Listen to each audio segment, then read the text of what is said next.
covering this sort of stuff just gets weird sometimes.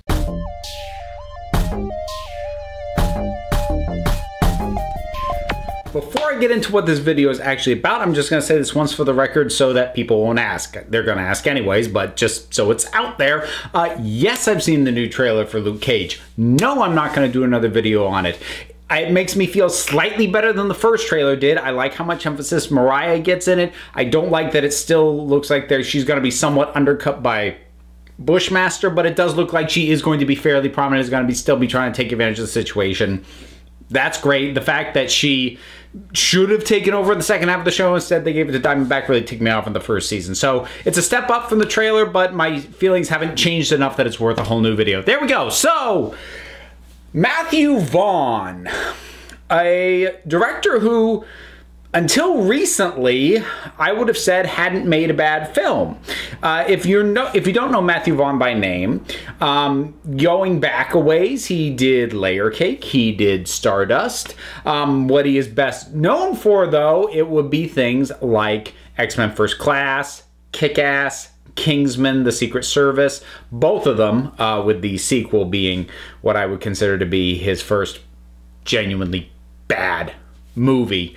So he talked to Empire, and he has indicated a couple things about what he's working on right now, and whether or not he's intending to direct these, or these are simply things being shepherded through his studio, Marv. Yes, the man has a studio called Marv. I don't know, but he's working on, apparently, some form of reboot for Kick-Ass, and then a third Kingsman film, I don't even want to call it a Kingsman prequel. I think they called it a spin-off set in like the early 1900s, so like earlier days of the Kingsman as an organization, and also potentially a TV series, though I couldn't gather from the Empire piece whether or not that was intended to carry over any characters from the TV show or not. Actually, whether it's intended to be in continuity, out of continuity, a different take, no idea. But this kind of all surprised me, largely because prior to Kingsman: The Golden Circle, Matthew Vaughn didn't do sequels. Not as a director, at any rate. I mean, he produced Kick-Ass 2, but he didn't direct it. So, looking to just start basically wallowing in established properties, and ones of, I mean, let's just be blunt about it, questionable value, is a little odd. And when I say questionable value, I mean in both the cases of Kick-Ass and Kingsman, their first films did way better than anyone expected, and their second films did slightly better than broke even. Basically, like how big they were relative to their budget went down in both cases. So it's odd that he's putting so much focus here. I have a suspicion as to why, and I don't know if I'm the only one connecting these dots. I didn't see anyone else mention this in write-ups, but I also didn't dig that much. Research and we try and, 50-foot radius. So I think what might be going on is we might be looking at something similar to the Fox Marvel situation. And I'm talking about prior to the supposed buyout merger thing that's still in the works and not a done deal. We'll see if Comcast moves in on that or whatever. And by that I mean, part of the reason why geeks like me got very either excited or interested in what was going to happen with the potential of Disney acquiring Fox was because Fox had some of the Marvel properties. They had licensed X-Men, Fantastic Four, Daredevil prior to Marvel starting to actually produce their own films. They'd licensed the movie rights to all those things ahead of 2008's Iron Man. So they got to keep retaining those rights as long as they continued to make movies about them. That's why we had that horrible Fantastic Four reboot. And that's also why Marvel got Daredevil back, because Fox ran out the clock. They didn't get a new project shooting, and the rights reverted. I suspect we're looking at a similar situation with the Kick-Ass and Kingsman properties with Marv having, God, that's so weird to say, having the movie rights, because Millar World, Mark Millar's company, because Mark Millar is the originator of both those properties, because both Kick-Ass and Kingsman were originally comic books, both of which were written by Mark Millar.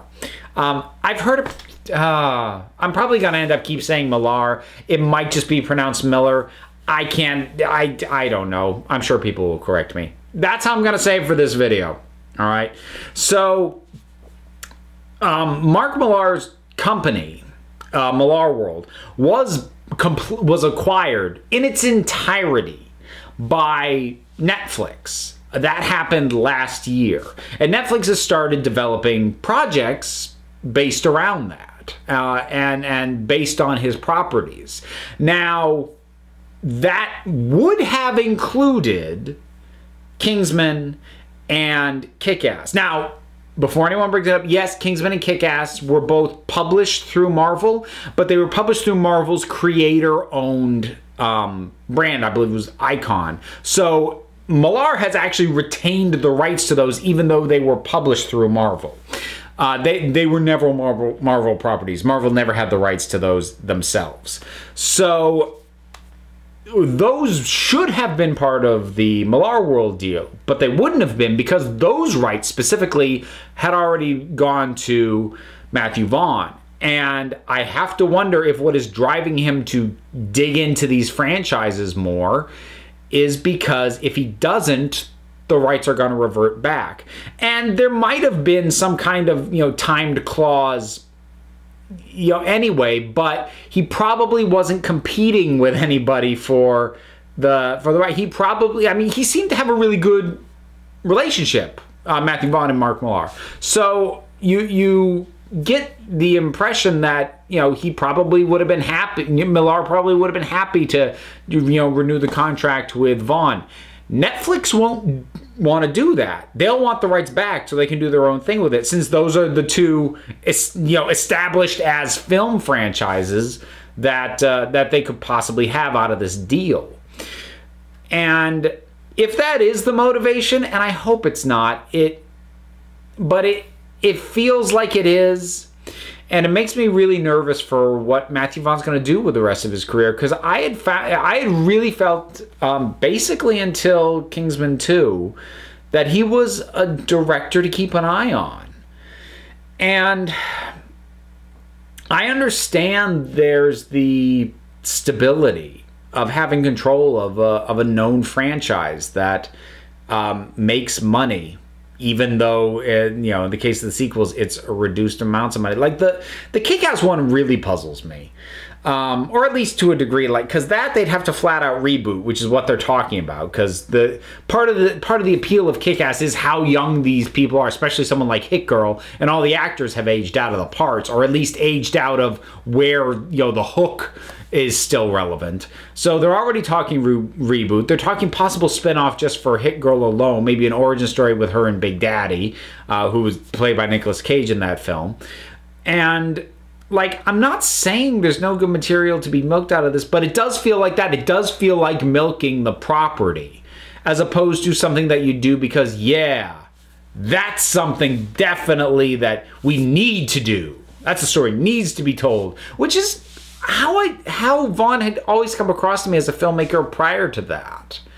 But I think he has started settling into the stability of franchises. And especially with how much he's trying to get lined up to keep moving forward with Kingsman material, which a year ago I would have been really enthusiastic about, but I had a lot of problems with Kingsman: The Golden Circle when I saw it, and the more time has gone on, the bigger those problems have become. I actually kind of hate it now. I think it's right up there with Men in Black 2 for sequels that do legitimate damage to the franchise potential of the property.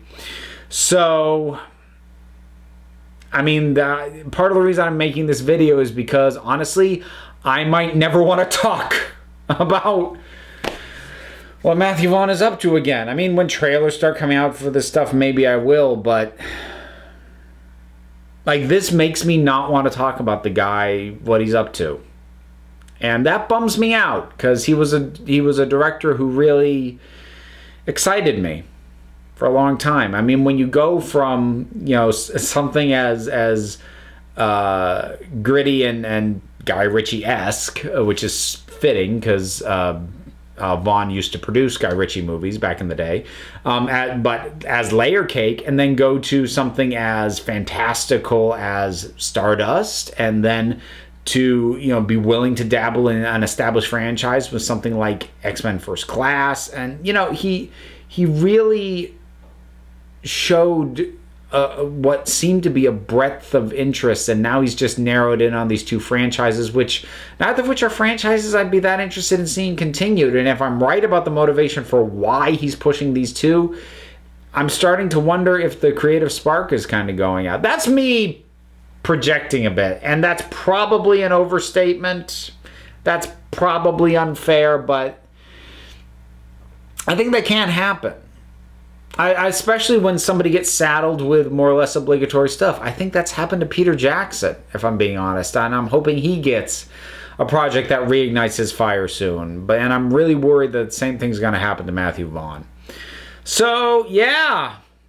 Continuations, reboots, spin-offs, whatever, for Kick-Ass and Kingsman, and possibly that being all Matthew Vaughn's going to do for the foreseeable future. What are your thoughts about it? Are they as cynical as mine, or are you more optimistic? Well, whatever they are, drop something down in the comments. Let's talk about it. There's all the stuff to do. There's a whole list of links down there. Twitter and Patreon and place you can get t-shirts, etc. Links for all that stuff and more is down in the description. So until next time, this council is adjourned.